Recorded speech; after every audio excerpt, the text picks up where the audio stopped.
Apa kabar semuanya? Kita balik lagi ke mata kuliah pemrograman web bisnis lanjutan. Nah, di sini kita melanjutkan mata kuliah semester kemarin, di mana kita telah belajar pemrograman web bisnis 1. Nah, di sini kita akan belajar tentang bagaimana cara kita membangun website front end. Untuk semester kemarin, kita belajar bagaimana cara membuat website back end yang dikhususkan oleh bagian admin untuk mengisi data. Nah, kemudian pada mata kuliah pemrograman web bisnis lanjutan, maka kita akan fokus kepada front end, di mana customer yang mengakses website tersebut. Nah, di sini kita akan fokus kepada proses bisnis dari e-commerce, di mana user atau konsumen itu dapat melakukan pemesanan, kemudian pembayaran, dan selanjutnya. Dan kita gabungkan ke mata kuliah semester kemarin, maka kita akan mendapatkan sebuah website yang terdiri dari front end dan back end, yaitu kesatuan antara web untuk konsumen dan web untuk admin. Jadi, apa yang telah dilakukan konsumen atau yang telah disimpan, maka dapat dilihat oleh bagian admin. Apakah konsumen tersebut telah melakukan konfirmasi pembayaran atau belum. Dan ketika dia udah melakukan konfirmasi pembayaran, maka si admin akan mengirim barang tersebut. Nah, pada bagian front end, maka kita akan khususkan ke bagian desain. Jadi ini akan difokuskan bagaimana kita membuat desain yang baik untuk customer. Dan kita masih menggunakan framework yang sama. Jadi untuk PHP kita gunakan framework Coordinator. Dan untuk CSS kita gunakan framework Bootstrap. Dan di sini kita akan fokuskan ke bagian desain. Untuk komponen MVC ini akan dijelaskan kembali. Dan sama seperti pemrograman web bisnis 1, kita menggunakan coordinator, di mana terdiri dari MVC gitu ya. M itu model, V itu view, C itu controller gitu. Nah, controller itu mengatur data dan tampilan user. Kemudian model kita hubungkan ke bagian database, dan untuk bagian view kita menampilkan datanya tersebut. Jadi si controller ini mengatur lalu lintas antara view dengan bagian model. Jadi apa yang mau kita tampilkan, maka kita akan mengambil datanya dari model. Contohnya kita akan mengambil data pelanggan dari tabel pelanggan, kemudian kita akan menampilkannya ke bagian view untuk dilihat oleh konsumen. Jadi ini konsepnya masih sama seperti pemrograman web bisnis 1, masih menggunakan framework coordinator. Kemudian CMS yang kita bangun tampilannya hampir seperti ini. Jadi terdiri dari 4 bagian. Yang pertama menu, kemudian slideshow, content, dan footer. Sama seperti pemrograman web bisnis 1, kita terdiri dari 2 bagian ya. Ada yang statis dan ada yang dinamis. Yang bagian statis adalah bagian yang kalau kita klik ataupun kita pindah halaman lain, maka tampilan tersebut tidak akan berubah sama sekali. Contohnya bagian menu. Jadi ketika kita klik menu produk, maka dia akan tetap menampilkan menu-menu yang lainnya. Kemudian slideshow dia akan menampilkan gambar yang sama atau slideshow yang sama. Dan footer akan menampilkan informasi tahun atau copyright. Kemudian untuk bagian konten ini masuknya ke bagian dinamis atau yang akan berubah. Jadi ketika kita ngeklik atau membuka halaman produk, maka dia akan menampilkan konten tentang produk. Sedangkan jika kita menampilkan keranjang atau kita klik menu keranjang, maka dia akan menampilkan data keranjang di bagian konten. Dan ini bersifat dinamis. Kemudian untuk persiapannya, mahasiswa harus mempunyai 2 software yang sudah diinstal. Yang pertama Exam, yang kedua editornya, boleh menggunakan Sublime atau Notepad++ boleh. Kemudian diinstal di komputer kalian. Jadi tugas yang pertama pada pertemuan ini adalah menginstal software tersebut. Jadi sudah ada Exam, kemudian Sublime. Untuk generalisasi kita akan menggunakan Sublime.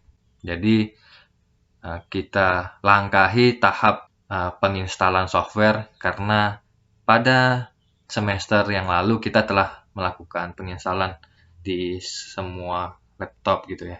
Jadi ini difokusin langsung ke materinya. Jadi yang harus dilakukan pertama tentu saja kita harus menginstal bagian coordinatornya.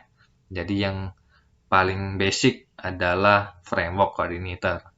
Jadi dibuka folder tools yang udah diberikan, atau boleh buka pada pemrograman web bisnis 1. Itu ada folder yang namanya tools, dan di situ ada coordinator 3.1. Jadi kita masih menggunakan coordinator versi 3. Dan untuk saat ini udah ada versi-versi selanjutnya ya.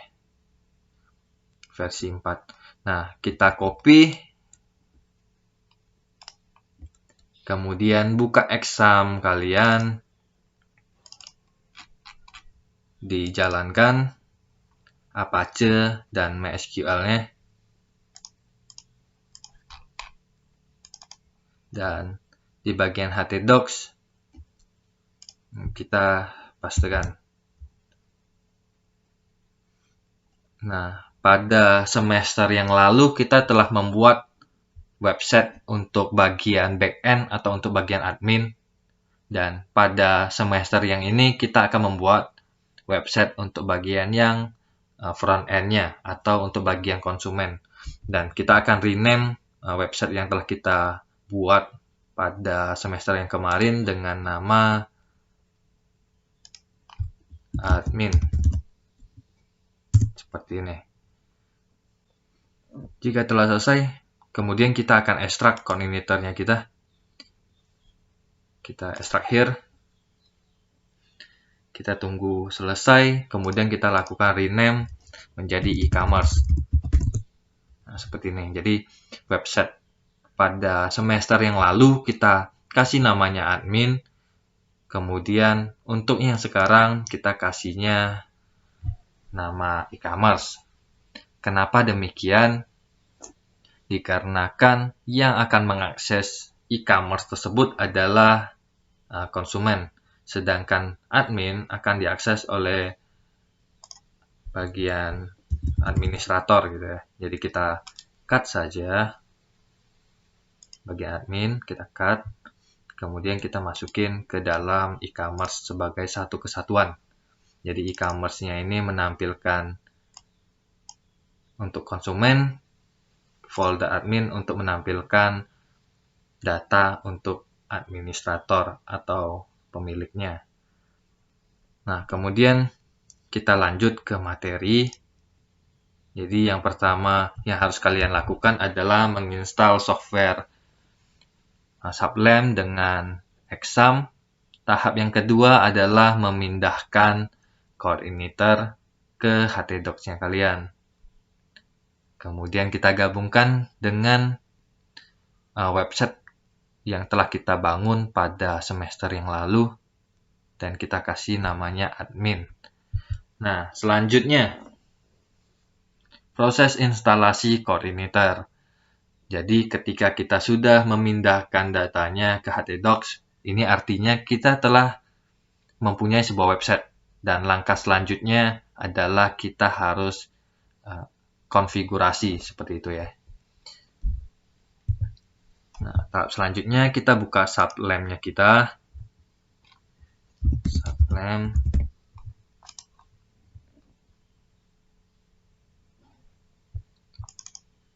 Klik File, New, Open Folder.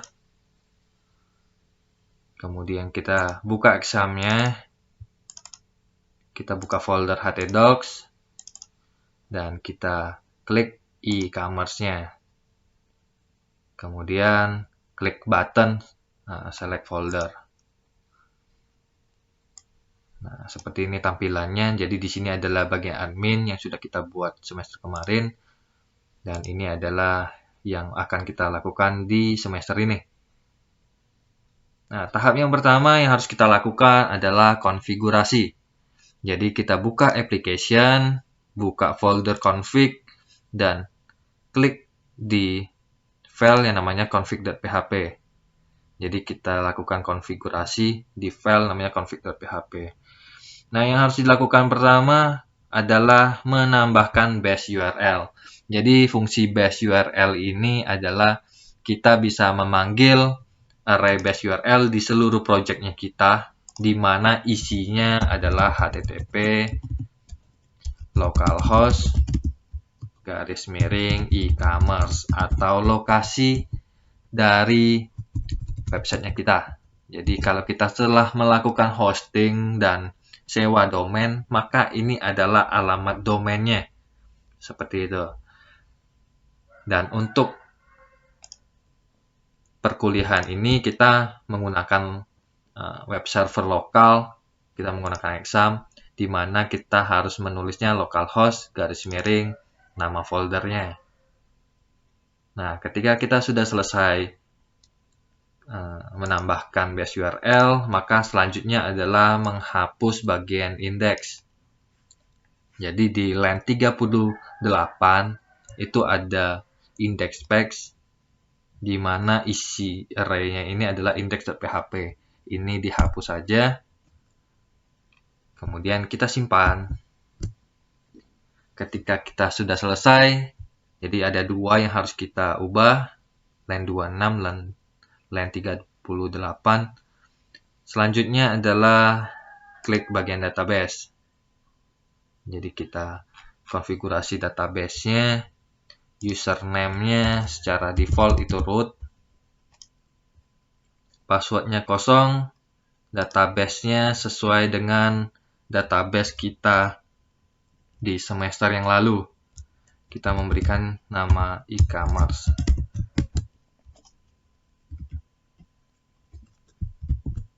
Nah, kita simpan.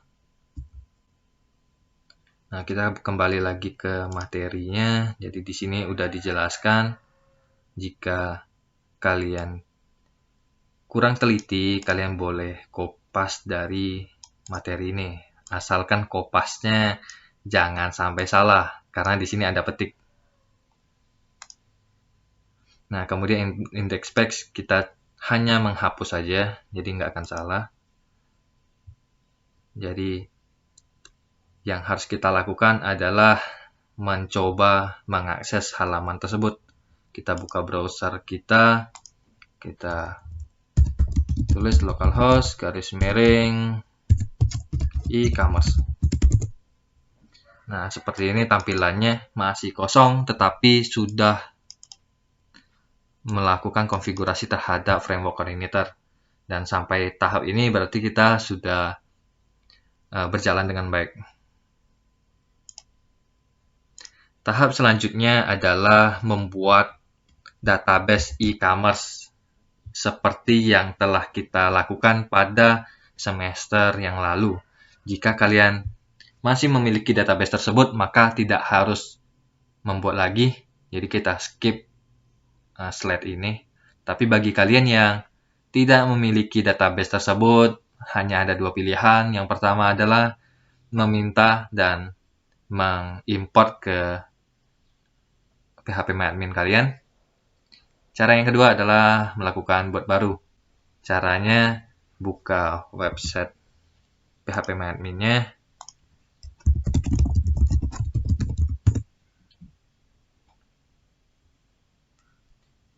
Nah, seperti ini. Jadi kita klik new.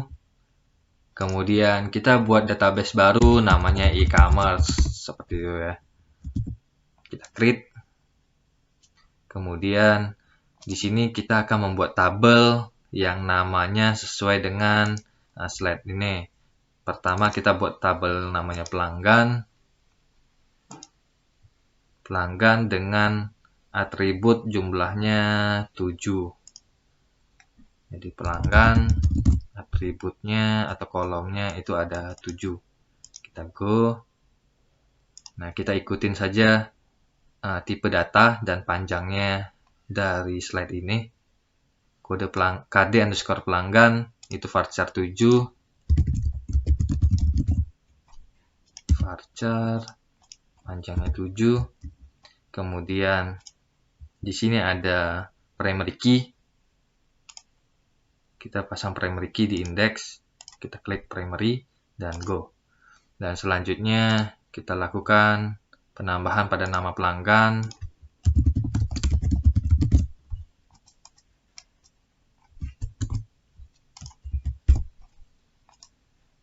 Alamat pelanggan. Spasi dilarang, jadi enggak diperbolehkan.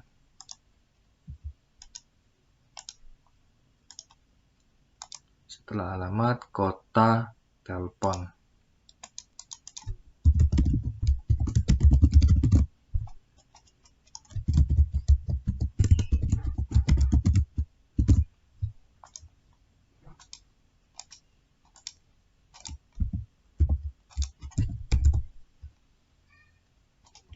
Kemudian email pelanggan dan password.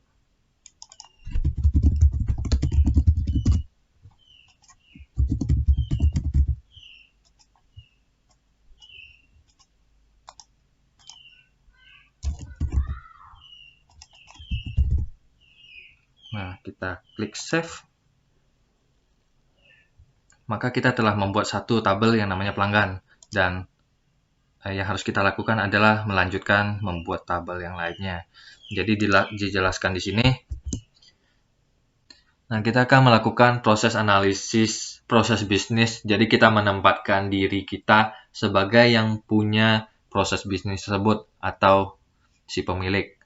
Nah, yang harus kita lakukan adalah kita harus analisis siapa subjek, kemudian objeknya, dan apa yang dilakukan atau transaksinya apa. Dan yang pertama adalah subjek. Subjek yang melakukannya adalah pelanggan, tentu saja. Kemudian apa yang dilakukan, jadi apa yang bisa dilakukan pelanggan adalah melakukan pesan. Kemudian objeknya dari pesan itu adalah barang. Jadi satu pelanggan itu dapat melakukan banyak pesan. Jadi dia bisa melakukan pembelian itu banyak gitu ya. Dan setiap pembelian itu terdapat banyak barang.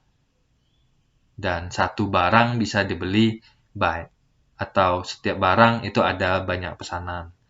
Maka untuk pesan dengan barang, jadi antara transaksi dengan objek itu many to many. Dikarenakan satu pesanan bisa banyak barang dan satu barang bisa dilakukan oleh banyak pesanan. Nah, kemudian kita akan lanjut ke materi kita ya selanjutnya, yaitu konfigurasi terhadap autoload atau library apa aja yang bisa kita masukkan ke dalam websitenya kita. Kita buka ke Sublime-nya. Di sini ada file namanya autoload. Kita klik. Di line 61 itu ada yang namanya libraries. Nah, di dalam array-nya kita tambahkan database, form validation, dan session. Kita copy saja. Bagi yang tidak mau repot, kita copy aja semua ya. Kita per baris. Yang pertama adalah yang libraries. Nah, ini kita ganti dengan yang baru. Untuk yang libraries.